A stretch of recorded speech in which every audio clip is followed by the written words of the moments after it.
श्री जगत प्रकाश नड्डा।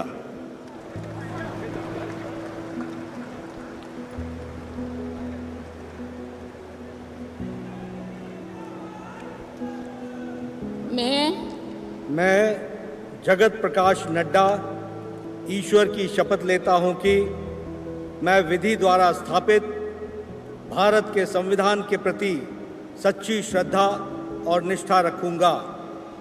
मैं भारत की प्रभुता और अखंडता अक्षुण्ण रखूंगा।